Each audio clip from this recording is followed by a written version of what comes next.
Hi, my name's Phil. I like talking about politics, and in this video I'd like to offer my take on the latest Brexit musings by the Labour leadership.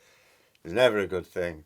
It's always deeply unhelpful these days when they say anything about Brexit, and never a good thing to want to pick apart. But there we are. I'm going to go for it anyway. But first, if you'd like to be notified of daily news and politics, please subscribe to the channel and click the bell notification icon.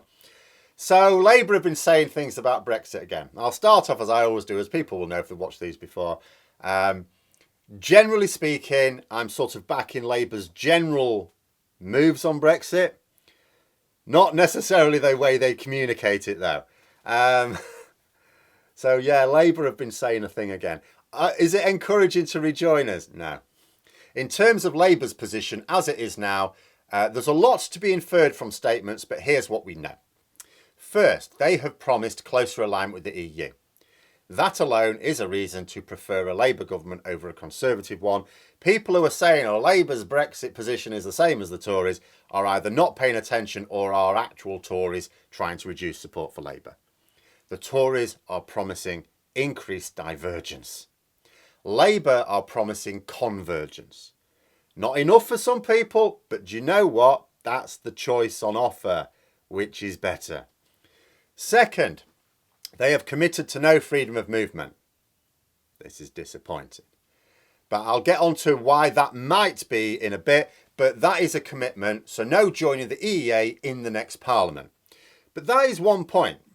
There are always two caveats to a policy promise. When a party has a policy promise, first thing, it only lasts for the following Parliament. It's not a this is forever and forevermore. That would be ridiculous. You cannot commit future leaderships to your policy. People thinking that this means that Labour will never return us to the single market. If they're in power at the time, of course they will. In fact, it's only a race between whether it'll be Labour or the Conservatives that do this. We're going back into the single market. We have to. And it's just that the aim is not the next Parliament. Their aim is not the next Parliament. But there's nothing to stop things changing. The manifesto hasn't been written yet. Public attitudes could change and a reversal of that policy. I'm not necessarily saying in the manifesto that will be coming, but in the following Parliament's manifesto, very clearly could happen. The other thing to bear in mind, though, even if you're minded to move more quickly here, consider this. If you win a majority, you are, of course, expected to stick to your manifesto promises. You've got no reason not to. No reason not to. But if you don't win a majority, you cannot stick to your manifesto promises. How can you? You don't have the votes to get them through. Without a majority, you have to sacrifice some promises in order to compromise with other parties. So think it through. Labour can't win a majority at the next election. People like are behaving as if they can. How can they? Where are the seats? They have not got the money to target enough seats to win a majority. Right? They can form a minority government. That's the aim. That means they need the support of, at the very least, the Lib Dems and the SNP, at the very least, to get anything done. Those parties are not making these promises. So when you look at the Labour Party manifesto, and you can imagine the Lib Dems, Plaid, Greens, SNP especially, they'll be the largest opposition party. Well, they won't. The Conservatives will. The Conservatives will be the largest opposition party, but the SNP next. And they'll be looking through going, okay, yeah, we're okay with that. Yeah, we're fine with that. We're fine with that. Oh, this here promise about no more freedom of movement. We're not keen on that. You may have to change that one. That means that Labour will need to revise some sections of its manifesto in order to govern. That's standard politics. It's understood if you don't get a majority, you can't keep all your promises. Third thing, in terms of other Brexit policies, there aren't any.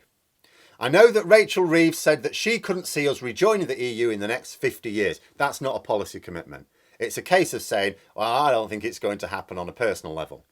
Not that she's actively going to seek to stop it happening or anything else. Labour have got two Brexit policies right now. They may have more, but right now they've got two Brexit policy commitments. One is good, one is bad. And even the bad one is subject to change when the parliamentary arithmetic makes itself clear. That is why I continue to urge people to see the political reality here. Labour, even if we didn't get entry to the single market in the next Parliament, and I'm not sure we could anyway, but Labour are still promising more of a Brexit reversal than the Tories. That's a fact. The speed of that reversal seems slow. And even if it was actually going to be that slow, I would still take it over going in the wrong direction. But it could still be sped up in return for help from other progressive parties that are needed. That's also a fact. So now, why would Labour even want to promise, or not want to promise rather, a speedy reversal of Brexit? Why so hesitant? But before I get onto that, I need to plot out the general journey Labour have taken with Brexit since we left the EU. Because I'll admit it surprised me. So when Keir Starmer took over from Labour, the Brexit response was muted. Now this was explained at the time and it made sense. I was happy with it, with the explanation. At the time we'd left the EU already. That was done. Nothing to be done about it. We were still in the transition period, but calls from Labour to extend it, people were saying, well, Labour should call for it to be extended. That would have just made them look weak. Just pick your battles. That was not a battle to be won. It wasn't going to happen unless the Conservatives with their massive majority wanted it. And it seems clear, obviously in hindsight, that they did not. But then 2021, and we had the consequences of Brexit. The Tories were getting a huge boost in the polls from COVID, from suffering the previous year on the same issue, and Labour were falling behind, badly behind. A lot of pressure on Starmer. Surely they were going to have to point out the consequences of Brexit. It was the only thing to really hammer the government on. No. They were convinced, and still are convinced, that this would be counter to their long-term electoral ambition of winning power. And it's not a notion to be readily dismissed. I've pointed out before, but we'll do so again. Sometimes people point to polls showing support for rejoining the EU, or even just in general softening Brexit, and say, well, this is an issue that could win Labour a lot of votes. No. Let's be clear. The current Labour leadership has demonstrated itself to be pragmatic, not ideological. We can see that. It wants to win the next election, and they are clearly trying their best to do so. Now, their best may not be good enough. It might even be that they are getting their Brexit position wrong. But they are not throwing away votes for ideological reasons. I think it's clear from that. You know, for a Brexit stance that we know that the main leadership don't really agree with personally anyway. We know that. All of the members of the front bench, the top members especially, have all spoken out very vocally against Brexit before we left. The reason why people think that Labour are getting it wrong is they see a poll showing what looks like a majority against Brexit. It might even be a large minority in favour of rejoining, but they're ignoring what that poll represents in terms of an election. So let's go down the list again. I've done this before. Let's go down. First, not everyone who says in a poll that they want to reverse Brexit will base their general election vote on that policy. Lots of people, if you ask them a question about policies, will have a view. It doesn't mean that it's going to form part of their decision making when they come to vote. You know, there are people who wanted to remain in the EU. They still voted Tory, and they voted Tory in the full knowledge that it meant a hard Brexit in 2019. They will do so again. So that eliminates some of that support in the poll. The second thing is that not everyone who responds to the poll is likely to vote. In fact, let's be honest, a large proportion of the pro-EU vote belongs to demographics with poor records of voting in general elections. Some may argue, you know, but they will vote if you give them a cause to get behind. No, 2019 proved that to me beyond doubt. Jeremy Corbyn was electorally toxic amongst the sort of people who voted in large numbers. But he was popular amongst young people. Very popular, in fact. There's no point denying that. Was he so popular that young people turned out to vote in much larger numbers than usual as a result of this? No. If they had, we'd have seen a very different general election result. If that had have happened. But it didn't happen. So we have to face facts. The sorts of people who don't vote don't change their minds because of a cause. You can change people's voting habits with a campaign, but not really whether they vote at all. So that eliminates a good chunk of that poll as well. Third thing is that some people are just very partisan. They will consistently vote Labour, Conservative, Lib Dem, whatever, without even thinking about it. It's just their party. The manifesto, the leader, the key campaign promises, the voting behaviour in their constituency, all of it is irrelevant to their vote. Whatever these people think of individual policies, you could give them a list of policies, which one would you go with? And then you could tell them that their policy aims actually match a completely different party, and they'll still say, but I'm still going to vote for this party. They will vote for the party that they vote for regardless. So that eliminates another chunk of the poll. So then we're left with the people who said in that poll that they wanted to reverse Brexit and those who are prepared to use their vote to achieve it. Now, how many that is of the poll, I don't know, because there's never been a poll made public showing it.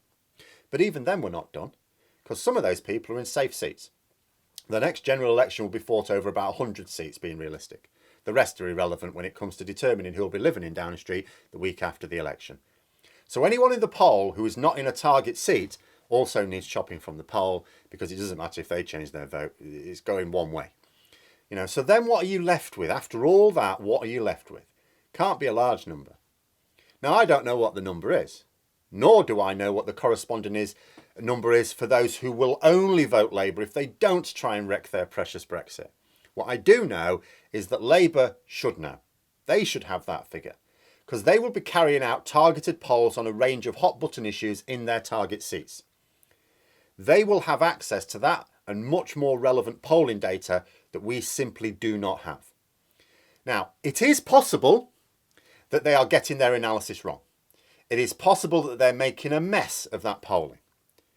But they do at least have the data, and so have more valid information than we do on this matter. And like I've said before, if you try and take the view that Labour cannot correctly analyse data like that, we're buggered anyway, because their entire campaign will be a misfire. But those are my thoughts. Let me know yours in the comments below. Hope you found the video interesting. If you did, don't forget to click the like button. If you'd like to support the channel further, please also click the Patreon link for details. And until next time, I'll see you later.